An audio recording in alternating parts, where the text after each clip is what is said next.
amigos de la cabina juvenil? Bueno, en ese momento ya regresamos con nuestro segmento Hablemos la Plena. Les recordamos que el día de hoy vamos a hablar sobre el aborto legal por violación aquí en Ecuador y por esta razón nos acompaña Irina Amengual, representante de Surcuna. ¿Cómo estás? Bienvenida. Muchas gracias. Buenas tardes con todos y todas. Buenas tardes, un gusto tenerte aquí. Como dato tenemos que Irina es psicóloga de la Universidad Católica Andrés Bello en Venezuela. Tiene una maestría en estudios de la mujer de la Universidad Central de Venezuela. Tiene experiencia en coordinación y ejecución de proyectos sociales y ONG. Sobre todo también es fundamental conocer como dato que en el Ecuador existen casos de violación y abuso sexual todos los días. El Frente de los Derechos Sexuales y Reproductivos, la Coalición Nacional de Mujeres del Ecuador y la Fundación Desafío denunciaron que en los últimos 3 años han existido al menos 13.969 violaciones a mujeres, siendo en promedio 11 violaciones al día. De igual manera, 17 mujeres han muerto por esta causa, 449 mujeres fueron agredidas por familiares cercanos, ministros de culto y educadores, y 718 tenían menos de 10 años. De estas, 40 mujeres sufrieron una enfermedad mortal y 128 mujeres quedaron con daños físicos y psicológicos permanentes. Entonces, ahora sí, empecemos con la entrevista. Bueno, queremos conocer un poco cuáles serían estas cifras de embarazos por violación. Bueno, digamos que lo primero que habría que decir es que el tema de violencia sexual es un problema de salud pública, justamente por las consecuencias que tiene en la vida de las mujeres y las niñas, que son quienes principalmente la sufren, y por la magnitud del problema, es decir, por justamente lo que se vincula con las cifras que ustedes mismos estaban dando. Por ejemplo, conocemos por datos de la Fiscalía que no son 11 violaciones al día, por ejemplo, son 11 denuncias por temas de violencia sexual. Claro, y las son denuncias los datos oficiales que supuestamente tendríamos. Exacto. Pero realmente la realidad es otra cosa distinta, claro, que no se sabe. Porque, por ejemplo, sabemos que en temas de violencia sexual, como es algo que genera mucha vergüenza, mucha culpa, como bien decían, se da muchas veces en el mismo contexto familiar, el porcentaje de denuncias es mínimo. Sabemos que alrededor de el 10-11% de casos reales son los que se denuncian, lo que significa que esas 11 denuncias diarias es una estimación mínima de lo que realmente está ocurriendo. O sea que más o menos serían unas 100 diarias y ponen que es desde el 10% de las que son denunciadas. Exactamente, eso por datos oficiales. También sabemos, por ejemplo, que el tema de violencia sexual afecta especialmente a las niñas, es decir, es un problema que afecta a mujeres, pero las niñas son especialmente vulnerables a sufrir el tema de violencia sexual y ahí también hay cifras que son abrumadoras con respecto al tema. Esto debería ser por un tema cultural, que sucedan casos específicamente más en niñas. Claro, las niñas en el fondo son más indefensas por su misma etapa vital, dependen de un adulto, obviamente establecen vínculos de confianza con sus cuidadores, entonces eso es justamente lo grave. En niñas lo que también vemos más es justamente incesto, lo que además tiene unas consecuencias psicológicas gravísimas, porque las personas, padres, representantes, cuidadores que se suponen que tienen que brindar afecto, espacios de protección, son justamente los que se aprovechan de ese vínculo afectivo para violentar a las niñas. Claro, ya habíamos visto en los datos que dijimos que más es el círculo cercano que tienen estas niñas, son los que les pasan estas cosas, o sea, familiares, primos, Padres. familiares cercanos a las niñas. Claro, ¿y por qué se cree que no se denuncian todos los casos? Por vergüenza, creo. Primero porque el tema de violencia sexual es un tabú, digamos. Normalmente hay mucha vergüenza como para la sobreviviente decir que fue víctima de violencia sexual porque se vulnera su intimidad, su autoimagen, un montón de cosas que son como bien sensibles y delicadas de la persona. Y el otro tema es que el contexto no ayuda, digamos. En muchos casos la familia no les cree, la reacción más bien muchas veces es de culpar a la víctima, entonces no hay confianza tampoco en contar lo que ocurre. Y el otro tema son las instituciones. Si tienes un sistema de justicia que no brinda realmente justicia, que es revictimizante, donde los procesos duran años, sabemos, por ejemplo, que solo el 1% llega a una sentencia condenatoria, lo que significa que las víctimas saben que al acercarse al sistema de alguna medida van a ser revictimizadas, va a ser un proceso largo, como muy tortuoso y que además no van a obtener justicia. Entonces, romper el silencio se hace muchísimo más difícil, o sea, hay una enorme impunidad en torno al tema de violencia sexual. ¿Y cuál es la causa que ustedes persiguen realmente para que las autoridades actúen de forma eficaz y puedan hacer justicia frente a estos casos de violación? Primero hay un tema de desconocimiento. Muchos de los operadores de justicia y de personas que pertenecen al sector público no conocen de enfoque de derechos humanos, de enfoque de género, no saben cómo manejar el tema justamente para no ser revictimizantes, no entienden, por ejemplo, del tema de la evaluación psicológica, el peritaje, etcétera. Entonces, por una parte está todo el tema del desconocimiento y de la necesidad de capacitar y formar a estos operadores de justicia para que puedan abordar este caso. Y por otro lado también está el tema de que muchas de las leyes que existen no se terminan de cumplir, de operacionalizar. Por ejemplo, existe esta ley para erradicar y prevenir la violencia de género, que ya tiene un tiempo andando, pero muchas de las cosas que están en la ley no se están cumpliendo actualmente. Es que es un tema de tiempo también, como mencionabas, que el tiempo de la denuncia, en que investiguen en realidad cómo fue el caso, es mucho tiempo. Y aparte le exponen a la niña a medios, a redes sociales, ahora que la mayoría de temas se van para allá. Entonces es un poco complicado para la familia implicada exponer este tema hasta las autoridades. Entonces por eso es que creo que se desvió un poquito más allá el tema este de la violación.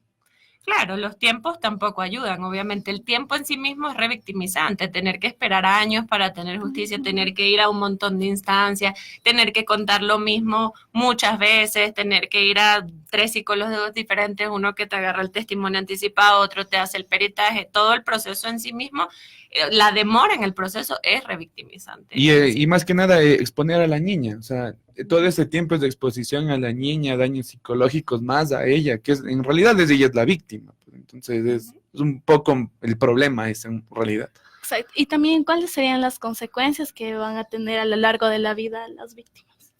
Las consecuencias son múltiples. Igual, o sea, también aquí es importante resaltar el tema de no es solo la violencia, sino también es el tema de los embarazos que son consecuencia de esa violencia sexual y la incapacidad del Estado para responder frente a esa problemática. Evidentemente, ser víctima de o sobreviviente de violencia sexual tiene un montón de implicaciones. Por ejemplo, se ve mucho depresión, ansiedad. Las víctimas también tienen como este tema de reexperimentación, que es tener pesadillas, como no poder olvidarte de lo que te pasó, los flashbacks, que es como que estás de repente haciendo algo y te viene como esa memoria intrusiva de ese evento traumático. Hay incluso consecuencias para la salud, o sea, muchas tienen problemas estomacales, incluso como el tema de la inestabilidad para construir vínculos afectivos. Es decir, las consecuencias de la violencia son muchas. De por pero vida si prácticamente eso, podría decirse, ¿no? Si es que claro, no es tratada debidamente, esto es un tema que de por vida les va a seguir molestando. Claro, y eso se hace especialmente complejo dependiendo de la etapa vital, es decir, siempre es un evento traumático que tiene consecuencias, pero una mujer adulta tiene otras herramientas para lidiar con los eventos traumáticos que, por ejemplo, una niña o un adolescente que está en una etapa vital que de por sí es compleja y no tiene todas las herramientas como para poder lidiar con ese tema. A eso además se le suma un embarazo no deseado, que es más complejo aún porque en el fondo implica un recordatorio constante de la violencia y de la agresión vivida. Muchos de estos niños, eso, se obliga a las mamás a cuidarlo aun cuando no fueron consentidos, cuando son producto de violación, y eso tiene un montón de connotaciones psicológicas complejas para la madre y para el niño también. Bueno, y hablemos un poco, ¿qué han hecho las autoridades para frenar estos casos de violación? ¿En qué sentido?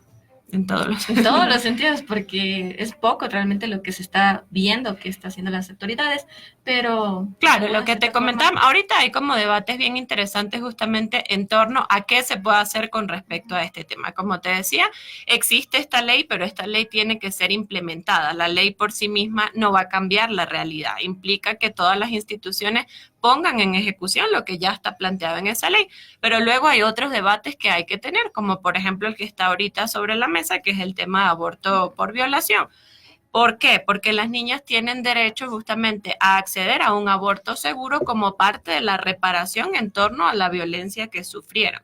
las autoridades en este momento, ¿qué hacen al penalizar el aborto? Criminalizar a las mujeres que quieren interrumpir un embarazo que no desearon y que es producto de violencia. Eso es lo que se ve actualmente. Por eso hay alrededor de 435 mujeres que han sido criminalizadas por aborto, más o menos desde el 2013 hasta enero del 2019. ¿Y cuál es la respuesta que tiene el Estado ante esas mujeres? Eso, criminalizarlas. No hay la capacidad de acceder a un aborto seguro. Claro, nosotros también hemos visto que hay bastantes grupos feministas que se han ayudado a esta causa. ¿Cuál es, no sé, la ayuda que brinda a estos grupos? Lo principal es visibilizar el tema de que esto es un problema. La violencia sexual, justamente porque es compleja, porque genera un montón de cosas, porque no se denuncia, en muchos aspectos no se visibiliza. Entonces, las agrupaciones al final traen ese tema al tapete y decir, esto hay que hablarlo, no podemos seguir invisibilizando y asumiendo que la violencia sexual no existe. Entonces creo que la principal labor es justamente darle importancia a estos temas, abrir el debate y decir, hay que meter el ojo a esto y hay que hacer algo al respecto.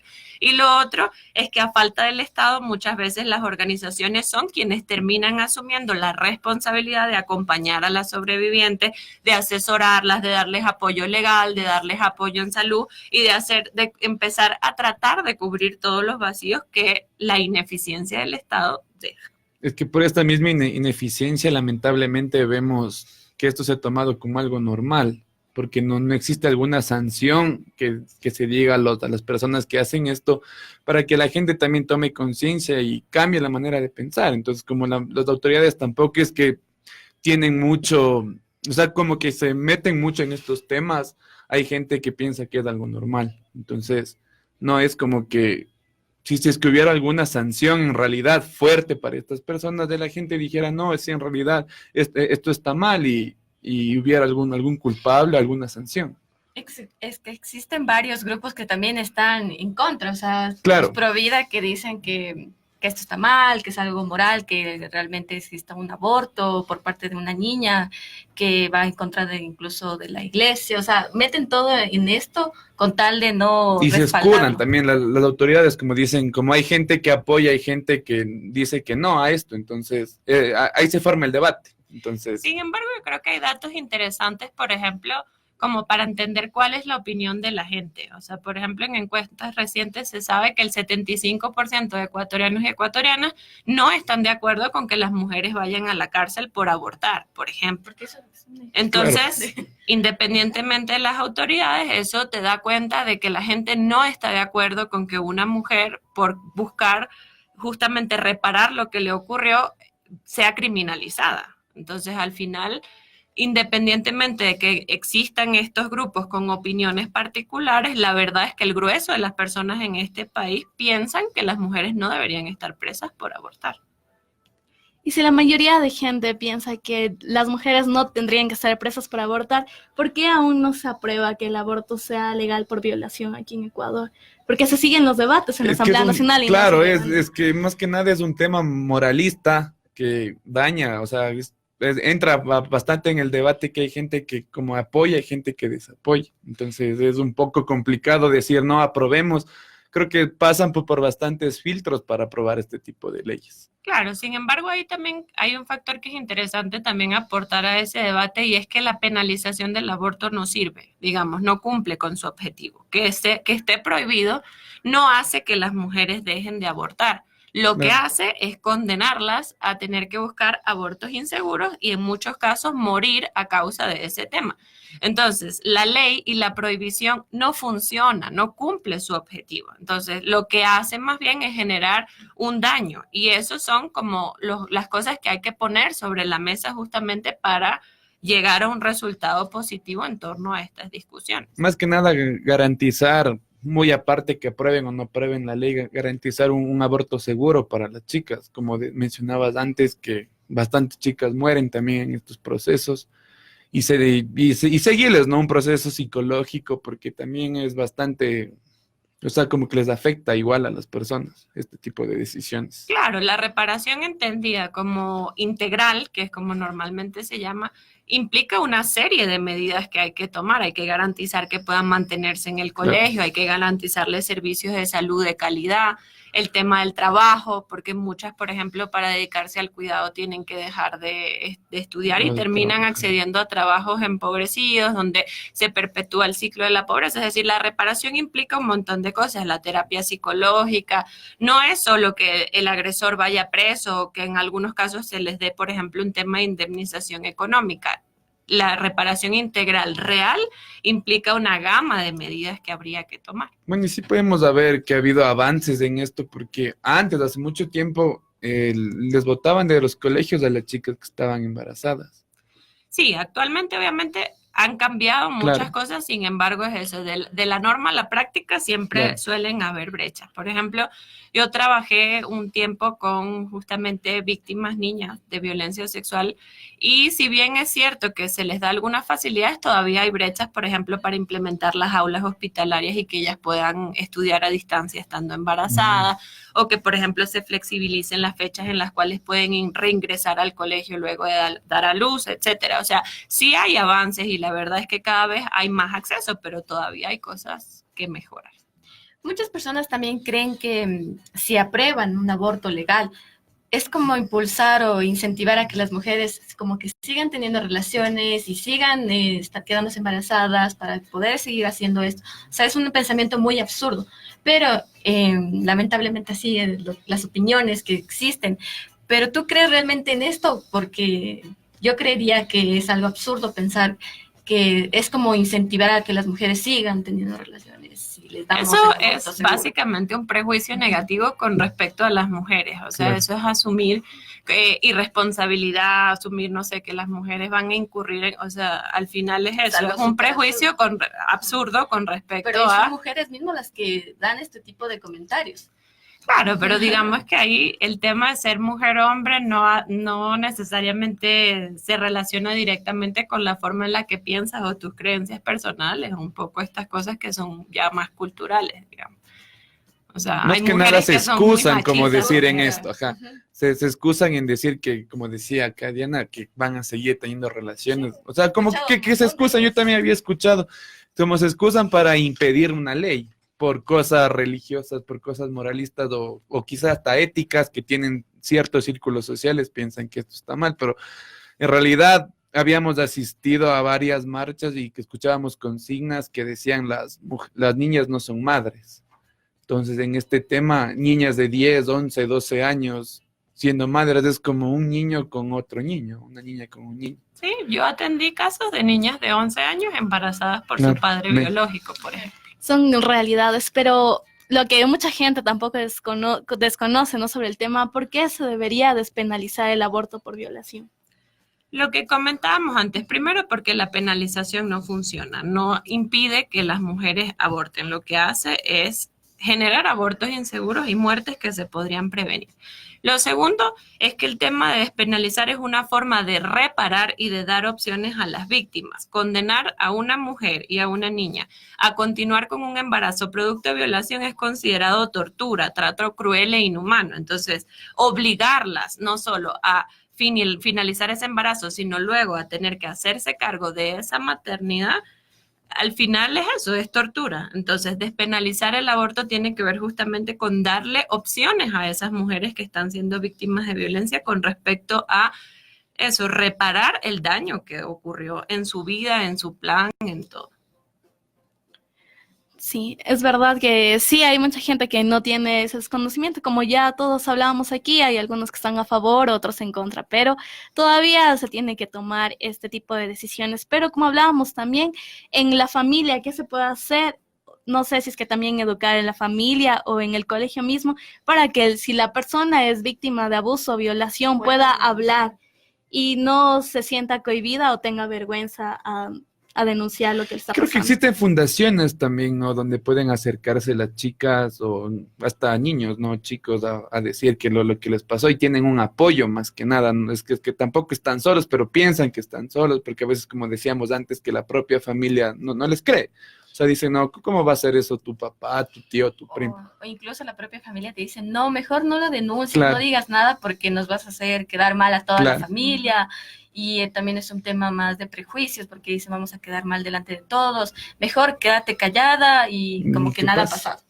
Claro, o sea, evidentemente dentro del marco de la prevención también hay muchas cosas que hacer. Una es el tema, por ejemplo, de educación sexual integral, que es una deuda del Estado Debidísimo, histórica, sí. digamos. Entonces, eso también contribuiría justamente a que los educadores, todo el sistema educativo tenga herramientas para detectar estos casos, para que el DS pueda intervenir, pueda, por ejemplo, denunciar, para que los mismos niños aprendan a detectar abuso sexual y puedan justamente también como decir lo que les ocurre. Evidentemente también pasa por un cambio social y cultural, por educar a la familia, incluso eso, el mismo tema de mejorar el sistema de justicia o en general sensibilizar a los servidores públicos y a los diferentes operadores de justicia para que este tema pues empiece a solucionarse en cuanto a lo preventivo, que la gente pueda identificar, denunciar y hacer algo que sea efectivo. Claro, porque de igual manera en los colegios habían implementado esta materia que era educación sexual,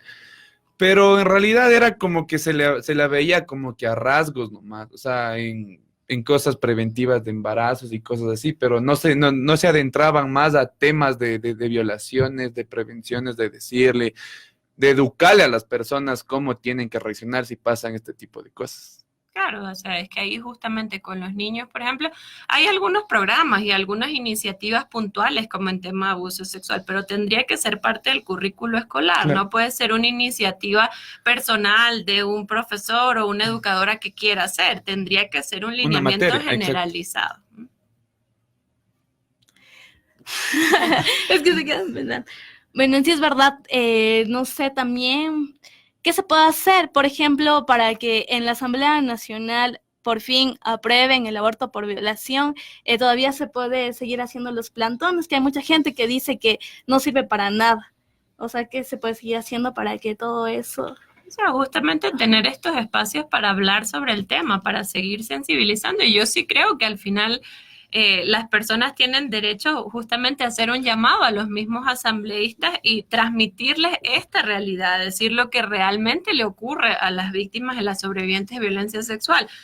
El tema de dar soluciones concretas y no cosas que al final no llegan a ningún lado. Entonces creo que justamente tener espacios para debatir, para hablar y comunicarse, es decirle, hacer un llamado a los asambleístas, es decir, no podemos seguir obligando a mujeres y niñas víctimas de violencia sexual a un tema de tortura y de trato cruel al someterlas a Y un más que embarazo, nada una seguir en la maternidad lucha, forzada. ¿no? Porque así mismo empezó este tema del matrimonio igualitario, estaban en medios, plantones, y en la lucha lograron aceptarlo. Entonces, creo que es un tema también que la gente se una y piense que son cosas que en realidad pasan, que no pasan, que como mencionábamos de 10, 11 casos, pero no es nada, pero en realidad son como 100, son cosas que pasan día a día aquí en el Ecuador. Y los perjudicados son los niños, más que nada. O sea, eso creo que también hay que abrir justamente esos espacios para hablar con las personas, como para sensibilizar, educar y transmitir. Y decir, no es algo que ocurre a una niña por allá en el Lejos. abstracto, Ajá. que no tiene nada que ver conmigo. Son casos de la cotidianidad que están en todas partes, lamentablemente.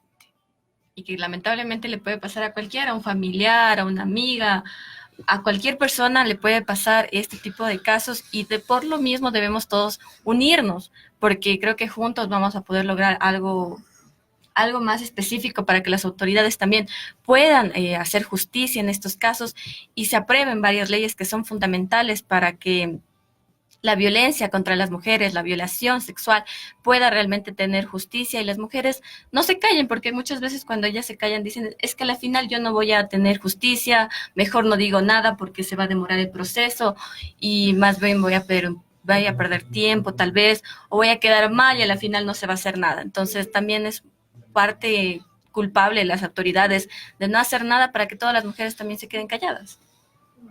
Sí, en ese sentido justamente también la capacidad de poder acceder a un aborto seguro va a influir también en el tema de denunciar y de romper el silencio, porque justamente si tú piensas que al comentar lo que te ocurrió vas a ser criminalizada porque quieres acceder a un aborto, no vas a decir nada. Entonces muy probablemente al despenalizar y a las instituciones ofrecer este aborto seguro y esta atención integral, pues también la atención, denuncia y conocimiento de los casos de violencia sexual va a ser mayor. Y bueno, ya para ir terminando con la entrevista, quisiera que les digas a todas las personas que nos están escuchando, a todos esos jóvenes, que tomen conciencia de lo que está pasando, porque la violencia sexual realmente es un hecho, no es algo lejano a nosotros, sino que debemos un poco abrir los ojos y darnos cuenta de lo que está pasando a nuestro entorno. Es así, o sea, un poco la invitación es justamente a los asambleístas a tomar conciencia de este problema, a terminar de zanjar este debate y a ponerse en favor de los derechos de las mujeres y las niñas que están siendo violentadas diariamente en este país. Muchísimas gracias por acompañarnos en esta tarde. Esperamos tenerte en una siguiente ocasión.